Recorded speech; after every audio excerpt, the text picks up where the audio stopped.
Dude, In 2020, Valorant dropped its compelling abilities and gunplay. We're talking Sage Walls, Breach Stuns, Phoenix Blinds, but throughout all of it, there was one agent that was catching everyone's eye. Jett. She was fun, exciting, and pulled at the hearts of young players who took a liking to her personality, and she became the face of Valorant. Since then, we've had players call her absolute trash during the beta just for her to rise suddenly to the top and then stubbornly stay up there even nerf after nerf. Nothing was dethroning Jett until the most recent and aggressive nerf that put her on the chopping block and may have finally killed the agent for good. Today, we're talking about the story and entire history of Jett. Now, during the beta, she was not considered to be very top tier like I mentioned. Even though her smokes were already actually overpowered, her dash was already a lifesaver on the operator, and her updrafts were very good when it came to her precise knives using that ultimate. But regardless, people didn't understand the scope of Jett's abilities, so Riot felt she was so bad that they had to buff her in version 1.0, which was the launch of the game. Her smokes went from 4 seconds each to 7 seconds each, and she could now dash straight through cypher trips just to remove some more counterplay.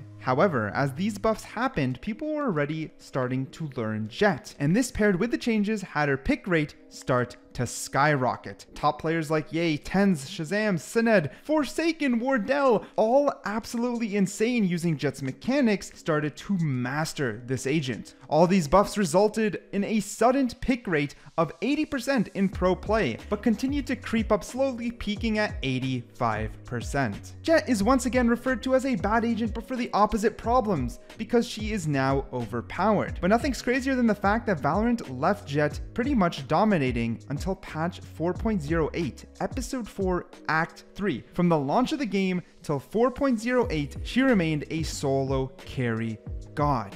But the first hit to Jett wasn't exactly just to do with nerfs, but it was also the rise of Chamber. First, let's talk about the 4.08 changes that Jett received herself. This is the major rework that you guys, of course, all know about. It's on her tailwind, which is after pressing that dash button, the ability key would activate and you'd have a 12-second window where you're allowed to dash. If that 12-second window closes, you lost the dash permanently. This was a big rework to hopefully counter two things, the op and dash being a little bit less powerful, and of course, Jett being extremely slippery while being inside of gunfights. But truth is, I don't think it was enough of a nerf. Here are some opinions. I think the Jett nerf was a little too strong. A more appropriate nerf would be to delete her from the game completely. Gaming moment. Jett nerf was a buff all along. You can get a pick during dash activation, dash, and you only need one kill for another dash. Oh no. I love how this Jett nerf is actually just a buff to the character.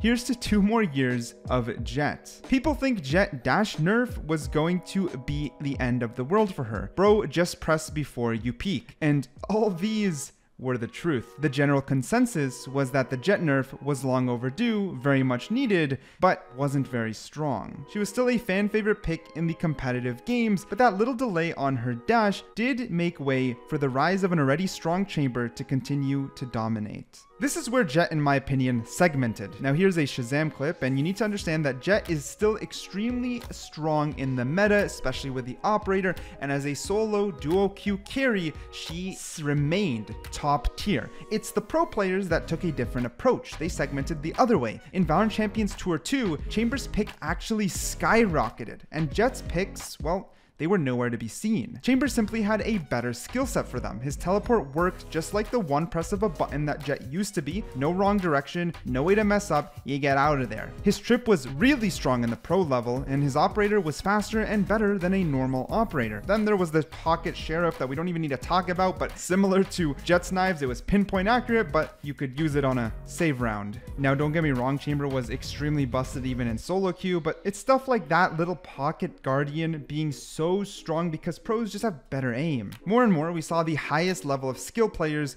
who are former Jett players begin to play Chamber. While Jett again remained dominant, it did seem like the end of Jett in pro play.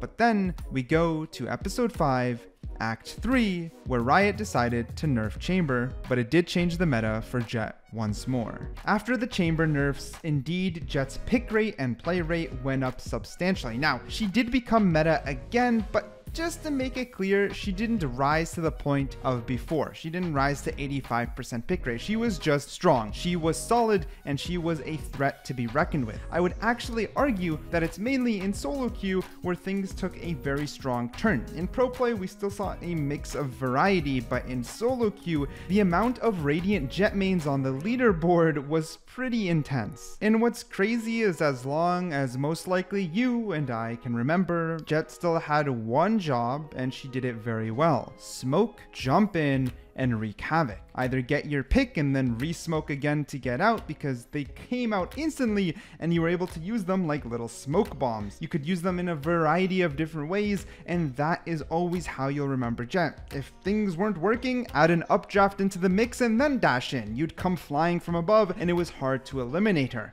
Now you're surrounded, you don't know how much danger you're in, you just saw it. Aspas has to run, gets to keep his life. Holy shit, how did he get out? He's still standing. Omar's gonna peek this?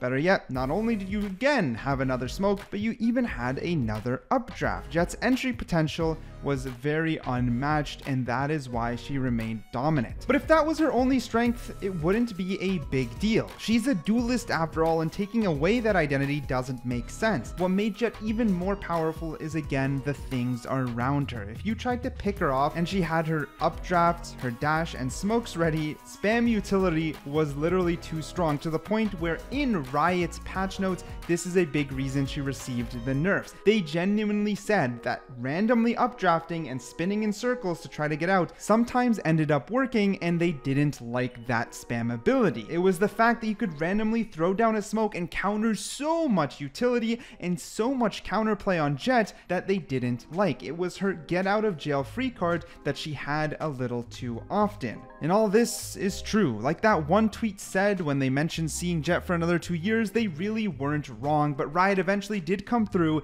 and massacre Jett. They hit Jett with an insane amount of nerfs, and that's the one all of you are most familiar with, the most recent nerfs to Jett. As a very quick recap, Jett's window timing for dash was reduced to 7 seconds. She has 2 smokes, but they only last 2.5 seconds each, and they reduced an updraft from 2 to 1. Oh, and the cherry on top, they made her ultimate more expensive. But that leads to one question. Is Jett dead? Well, I didn't make this video immediately because I wanted to wait for some opinion and data. However, it still is recent relative to the nerfs, so we won't know fully until the long term. But here's what I have so far. The big one to note is across all ranks, Jett is still highly picked. If we take an average of every single rank, she's actually still the second most pick at 47.5%. However, her win rate did drop, but just a little bit, not enough to really matter, from 47.8% to 47.5%, basically making her around the same. Does this mean Jett was just previously loaded? Well, to be honest, in my opinion, it's still too early to tell. These hardcore Radiant Jett mains aren't going to be leaving the agent, as you can tell by this clip from Kami, where he said the Jett nerfs are fake, because the biggest thing here is that she still has one job to do and she still does it well. Smoke ahead, jump in, and you still have a backup smoke